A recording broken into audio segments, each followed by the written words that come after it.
السلام علیکم، کہانی گھر میں خوش آمدید۔ میری آج کی کہانی کا نام ہے کفن پوش۔ دوستو، اگر میری کہانیاں آپ کو اچھی لگتی ہوں تو میری کہانیوں کو لائک کریں اور میرے چینل کو سبسکرائب کریں، اور ہاں، بیل آئیکن کو بھی ضرور پریس کریں تاکہ میری آنے والی ہر نئی کہانی آپ تک جلد از جلد پہنچ سکے۔ تو چلیں شروع کرتے ہیں ہم اپنی آج کی کہانی۔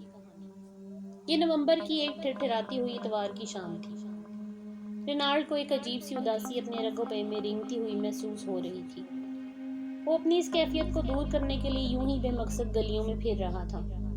گھروں کی چھتوں کے اوپر بادلوں سے ڈھکا ہوا سرمئی آسمان، گلیوں کے اندر سرسراتی یخ ہوا اور فٹ پاتھ پر چلتے مردوں اور عورتوں کے اداس چہرے، سب مل کر ماحول کی اداسی میں مزید شدت پیدا کر رہے تھے۔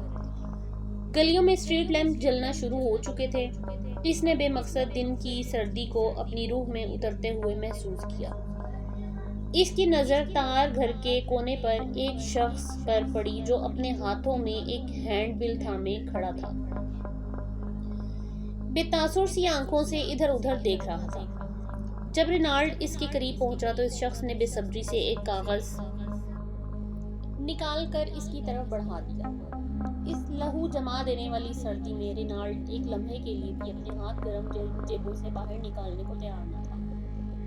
اسی لیے وہ اس کو نظر انداز کرتا ہوا آگے بڑھنے لگا۔ معاف کیجیے گا جناب، وہ اس کے پیچھے لپکتا ہوا بولا۔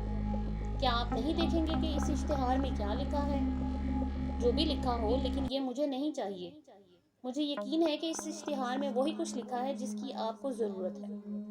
وہ آدمی اس کا پیچھا چھوڑنے کو بالکل بھی تیار نہ تھا۔ رینالڈ نے ایک دم حیرت سے اس آدمی کی طرف دیکھا۔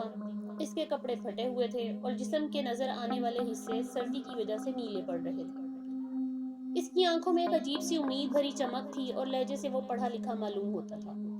وہ کہنے لگا، پتہ نہیں تم کیا چاہتے ہو، لیکن تمہاری خوشی کے لیے میں یہ کاغذ لے لیتا ہوں۔ اگر تم ہر شخص کو یہ اشتہار دینے کے لیے اسی طرح اس کے پیچھے بھاگو گے اور بحث کرو گے تو تمہیں اپنا کام مکمل کرنے میں ضرورت سے زیادہ وقت لگ جائے گا۔ یہ اشتہار ہر شخص کے لیے نہیں ہے۔ یہ میں صرف انہی لوگوں کو پیش کرتا ہوں جنہیں اس کی ضرورت ہوتی ہے۔ یہ کہتے ہوئے اس شخص نے ایک ہینڈ بل نکالا اور اسے تہہ کرتے ہوئے رینالڈ کی طرف بڑھا دیا۔ جو ہی رینالڈ نے کاغذ پکڑا، وہ شخص تیز تیز قدموں سے ایک طرف غائب ہو گیا۔ رینالڈ نے حیرت سے اس کی طرف دیکھا اور پھر کاغذ کی تہہ کھول کر اسے پڑھنے کی کوشش کرنے لگا۔ کاغذ پر لکھی عبارت پر نظر پڑتے ہی اسے اپنے رگوں پہ میں خوف کی ایک تیز لہر دوڑتی محسوس ہونے لگی۔ اس پر لکھا تھا، ایک تابوت آپ کا انتظار کر رہا ہے، آپ کو جلد ہی اس کی ضرورت ہوگی۔ 606 گریجن روڈ پر آپ کے آرڈر کو پوری احتیاط اور ذمہ داری کے ساتھ پورا کیا جائے گا۔ رابطہ کریں اور ہماری خدمت حاصل کریں۔ رینالڈ کو اپنے ارد گرد خوف سرسراتا محسوس ہونے لگا۔ اس نے فوراً نظر اٹھا کر اس شخص کو ڈھونڈنے کی کوشش کی، مگر وہ نہ جانے کہاں غائب ہو چکا تھا۔ سرد ہوا مزید بوجھل ہوتی جا رہی تھی، گلیوں میں اندھیرا دبے پاؤں اترتا چلا جا رہا تھا اور لیمپ جلنے لگے تھے۔ رینالڈ نے کاغذ کو دوبارہ تہہ کیا اور اپنی جیب میں رکھتے ہوئے گھر کی طرف مڑ گیا۔ وہ سوچ رہا تھا کہ اشتہار تقسیم کرنے والا شاید کوئی پاگل شخص تھا۔ اس کی آنکھوں کی عجیب چمک اسے بار بار خوفزدہ کر رہی تھی۔ رینالڈ کے ذہن سے وہ اشتہار محو نہ ہو سکا۔ بار بار اسی پر لکھی وہ بے تکی عبارت اسے یاد آتی تو وہ تھوڑا سا بے چین اور پریشان ہو جاتا۔ یوں گلیوں میں اس طرح کے احمقانہ اشتہار تقسیم کر کے کوئی تاجر کیسے کاروبار کر سکتا ہے؟ شاید یہ کسی کا مذاق تھا، ایک بیہودہ مذاق۔ اسے وہ شخص یاد آ رہا تھا جو یہ اشتہار تقسیم کرتا پھر رہا تھا۔ اس کا انداز مذاق کرنے والا نہیں تھا، اس کی چمکیلی آنکھوں میں ایک گہرائی تھی۔ آپ کو جلد ہی ایک تابوت کی ضرورت ہوگی، یہ الفاظ بار بار رینالڈ کے دماغ پر ہتھوڑے کی مانند ضرب لگا رہے تھے۔ اگر اس کے کوئی رشتہ دار ہوتے تو وہ کچھ سوچ سکتا تھا، لیکن وہ تو اس ساری دنیا میں بالکل تنہا تھا۔ تو کیا یہ تابوت اس کے لیے تھا؟ اوہ، لعنت ہو اس اشتہار پر! اپنے فلیٹ کا دروازہ کھولتے ہوئے اس نے سوچا، اس کے بارے میں فکر کرنے کی کوئی ضرورت نہیں ہے۔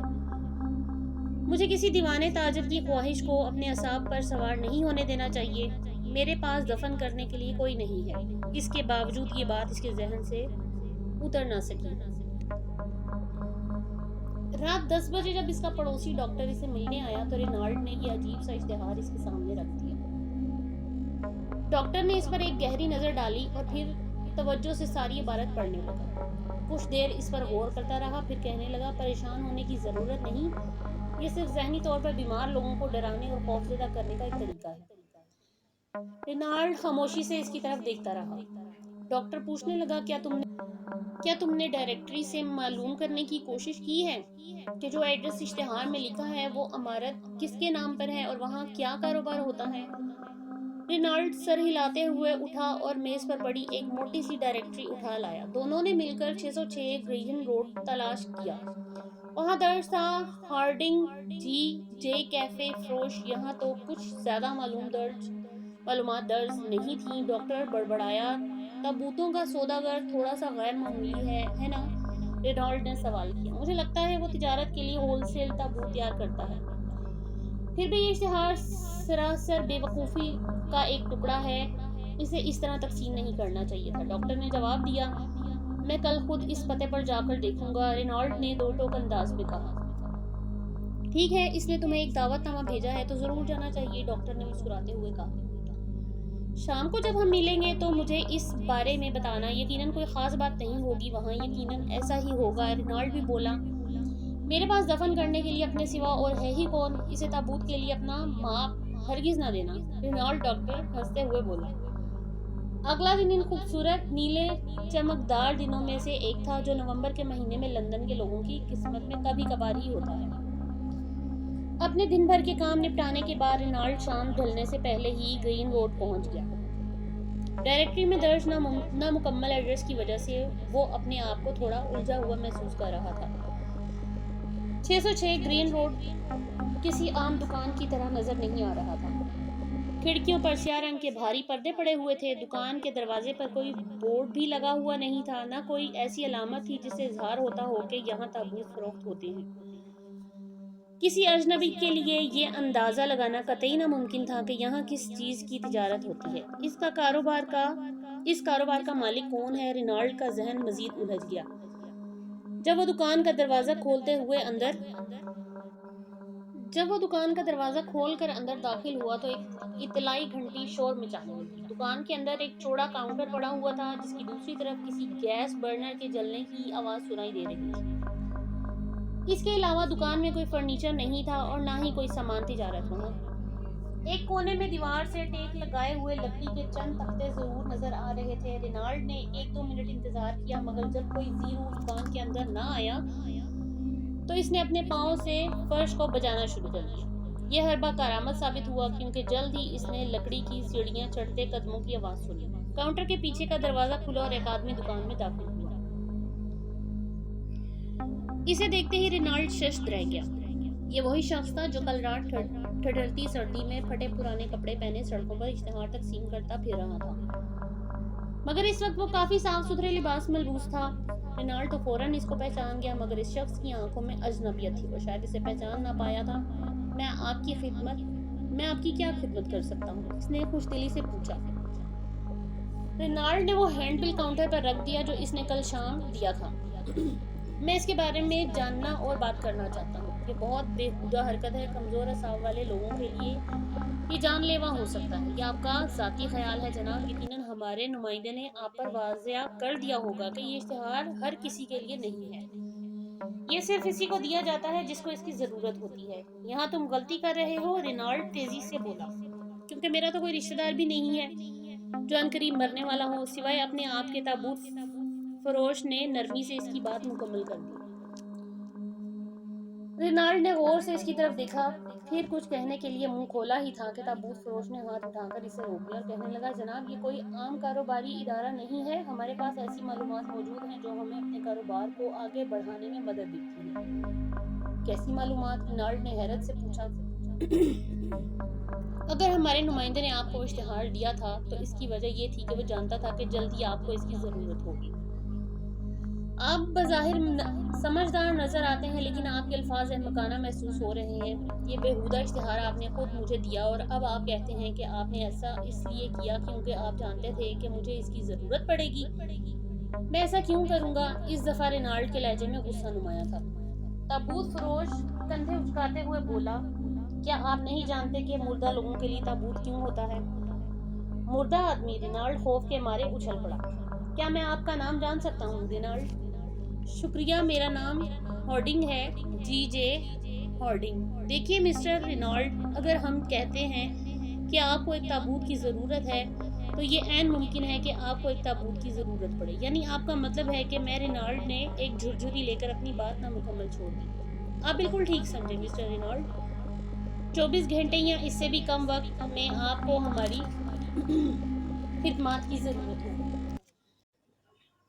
تابوت فروش کی اس بات پر ایک دم رینالڈ کو ایک خاص قسم کا ہوا۔ اس سارے وقت میں اسے پہلی بار اندھیری خالی دکان اور گیس برنر کے جلنے کی آواز کا احساس ہوا۔ کیا میں اسے ایک دھمکی سمجھوں؟ تابوت فروش نے اسے عجیب سی نظروں سے دیکھا اور پھر اپنی جیب سے ایک چھپا ہوا فارم نکالتے ہوئے بولا، کیا آپ اسے بھر دیں گے تاکہ ہم اپنا کام شروع کر سکیں؟ رینالڈ نے وہ کاغذ اس کے ہاتھ سے پکڑ لیا اور بولا، میں نہیں جانتا کہ آپ کا کھیل کیا ہے، لیکن لگتا ہے یہ کافی عرصے سے چل رہا ہے، شاید۔ تابوت فروش نے رینالڈ کے چہرے کو عجیب سی سنجیدگی سے گھورتے ہوئے جواب دیا۔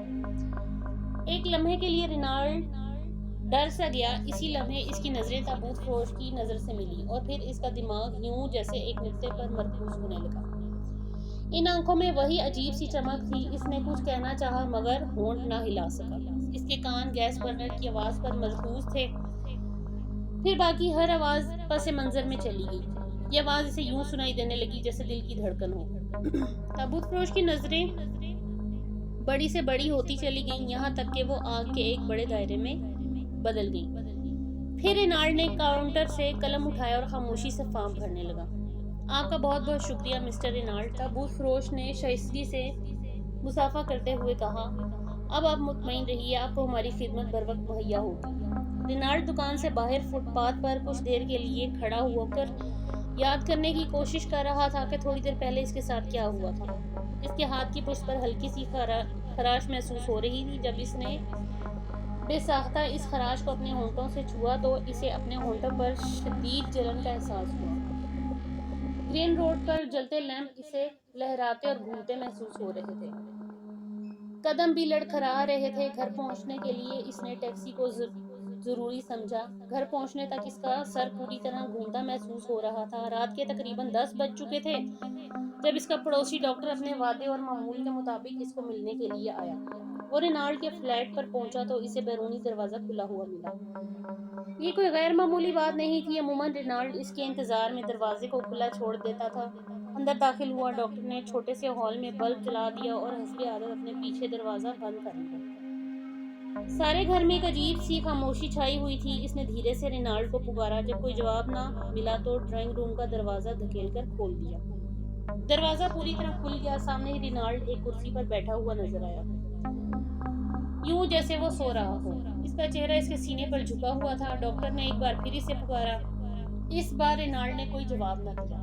ڈاکٹر بدحواسی کے عالم میں تیزی سے اس کی طرف لپکا اور اسے کندھے سے پکڑ کر جھنجھوڑ دیا۔ رینالڈ کا جسم ایک طرف لٹک گیا۔ ڈاکٹر نے چہرہ اوپر اٹھایا تو رینالڈ کی کھلی بے نور آنکھیں نظر آئیں۔ اس کے ہونٹ یوں پھٹے ہوئے تھے جیسے بری طرح جل گئے ہوں۔ ڈاکٹر نے فوراً نبض پر ہاتھ رکھا، وہاں بھی ایسے کچھ نہ تھا۔ اسی وقت رینالڈ کے لٹکے ہوئے ہاتھ کی بند مٹھی سے ایک کاغذ پھسل کر نیچے گرا۔ ڈاکٹر نے فوراً اس کو اٹھا کر دیکھا تو یہ اسی کفن فروش کی دکان کا اشتہار تھا جس کا فارم آج شام ہی رینالڈ نے پر کیا تھا۔ ختم شد۔